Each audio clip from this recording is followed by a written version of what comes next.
Solana to the moon, c'est n'importe quoi ce qui se passe. Donc dans cette vidéo, on va voir pourquoi le prix augmente énormément depuis quelques semaines.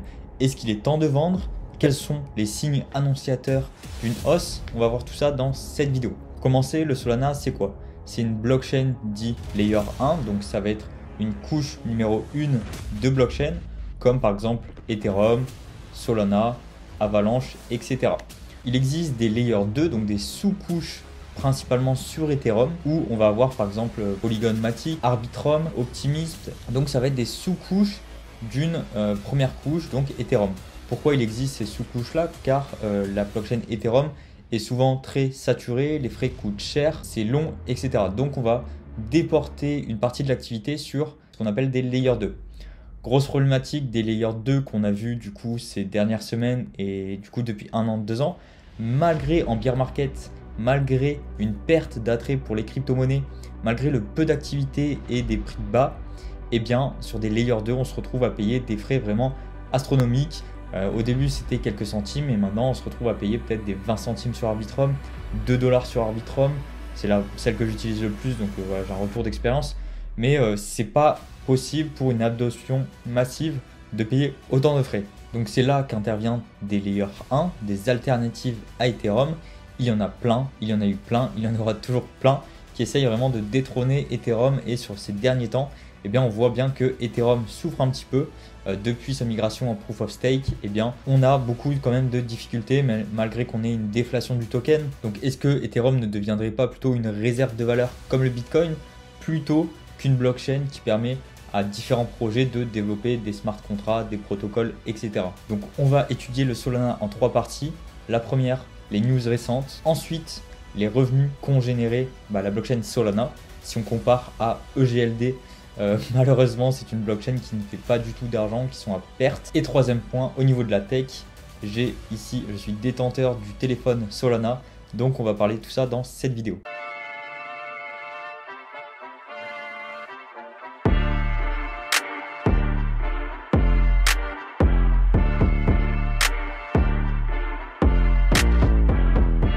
Juste avant, petit point sur la charte graphique de Solana. Alors ici on est sur Sol ETH, mais si on se rend sur Sol USDT, eh bien on peut voir que potentiellement on a des signes qui pèteraient encore des sommets. Bien sûr ça ne veut rien dire, ça peut être des double tops également, mais en tout cas voilà, on est revenu chercher la zone des 50-52 $ pour repousser. D'ailleurs aujourd'hui ça pousse assez fort, donc on verra ce que ça donne sur cette fin de journée, mais on est déjà quasi plus 10% sur aujourd'hui. Moi j'aime bien regarder Solana ETH car du coup j'ai beaucoup d'Ethereum et beaucoup de Solana, et ce qui m'intéresse potentiellement plus c'est d'avoir plus d'Ethereum. Donc pourquoi pas revendre petit à petit du Solana contre de l'Ethereum. Attention, ce n'est pas un conseil en investissement, c'est juste ce que je fais, ça rentre dans une optique globale de gestion de portefeuille. Juste avant de commencer les news, on va regarder ce qui se passe sur Solana. Donc on va aller par exemple sur Raydium. En gros, ici là, ce site là, Solana Project, ça permet de référencer l'ensemble des projets qu'on trouve sur Solana. Vous pouvez les trier par rank, donc les trier par TVL, etc. On a Solfarm qui a quand même 780 millions, etc. Bref, je ne vais pas passer tout en détail.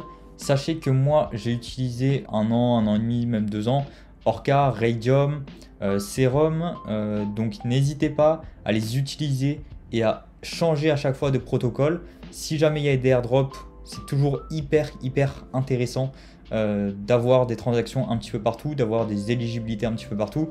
Je vous renvoie vers une vidéo où je parle d'airdrop, justement, comment ça fonctionne. Et du coup, si on se rend sur Raydium, on peut voir comment ça marche. Donc il va falloir se connecter avec un wallet.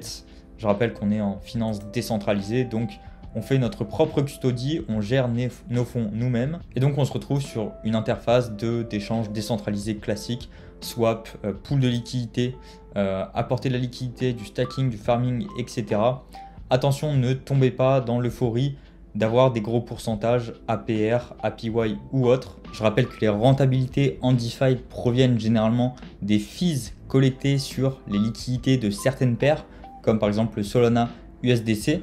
Il y a également le risque d'impermanent loss, donc en fonction de la variation des deux actifs qui n'évoluent pas forcément dans le même sens, vous allez potentiellement perdre certains nombres d'actifs.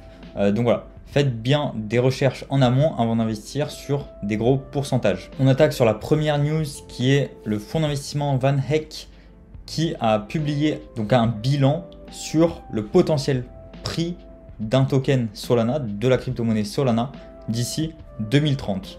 Donc dans un cas classique, le token Solana pourrait atteindre 335 $. Dans un cas pessimiste, donc pire, le token pourrait être à 10 $. Et dans un cas optimiste, on pourrait être à 3211 $ par token. Donc là, ils nous ont fait leur petit calcul, mais en gros, on prend la capitalisation totale que peut atteindre le token, on le divise par le nombre de tokens de la supply, et puis on peut évaluer un petit peu le prix du token. C'est vraiment à titre hyper indicatif. Pour moi, c'est totalement bullshit parce que du coup là, c'était en octobre. Et du coup, entre octobre et novembre, voilà, il est passé de 20-25 $ à presque 70 $.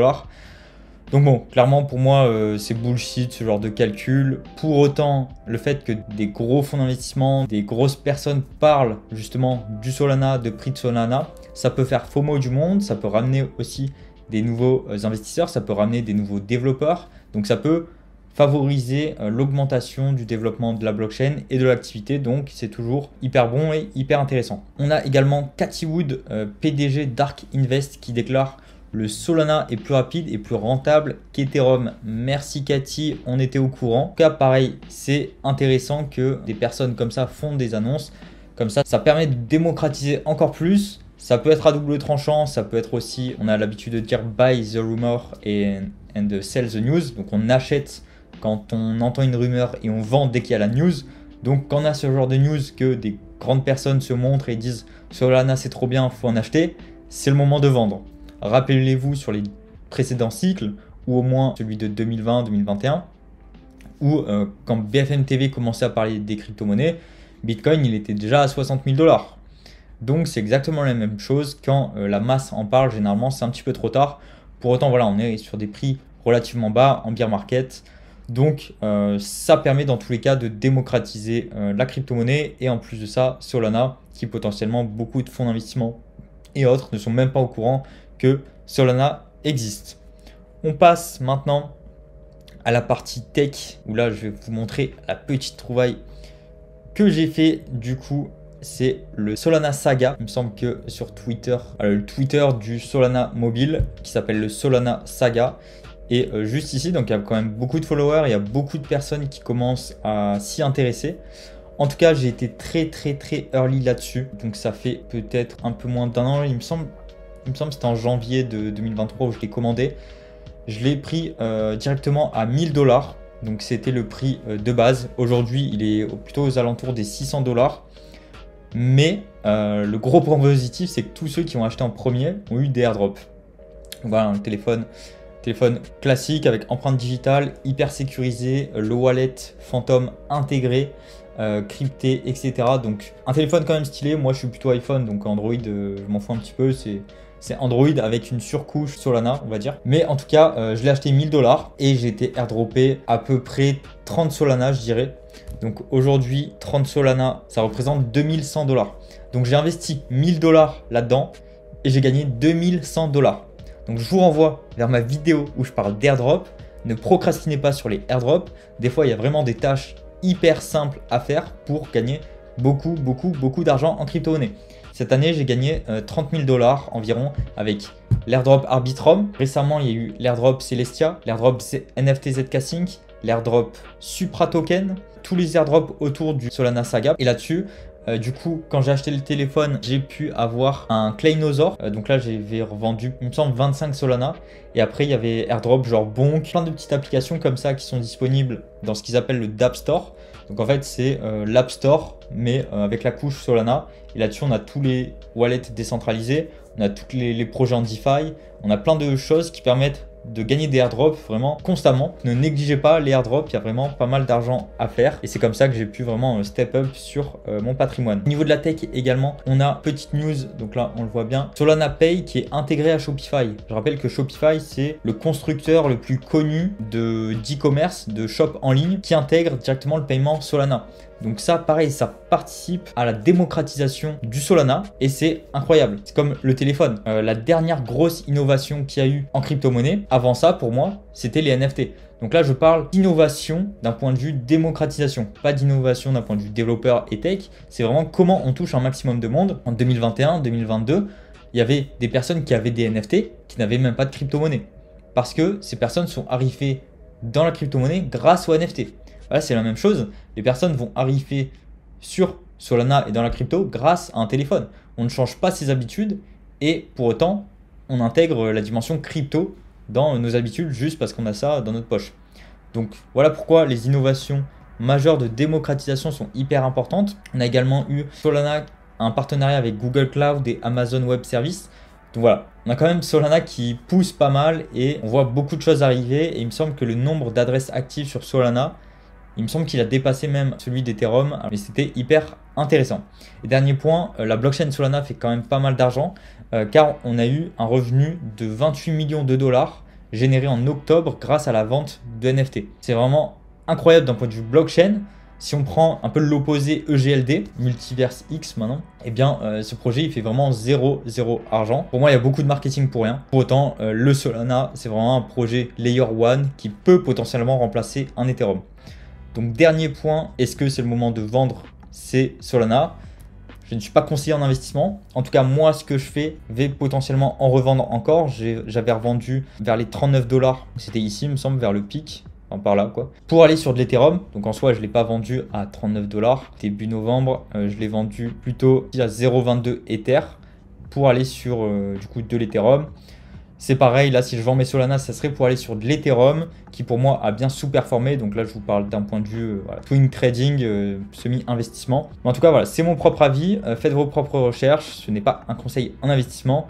Mais pour autant, le Solana peut aller quand même bien loin. Hein, si on reprend son point haut, quand même, on en est assez loin. Si on dézoome, tout le monde s'agite aujourd'hui, mais on est quand même à moins 75% du point haut. Donc c'est peut-être le début annonciateur d'un potentiel super cycle. N'hésitez pas de regarder ma vidéo sur les airdrops et de vous abonner et liker si cette vidéo vous a plu.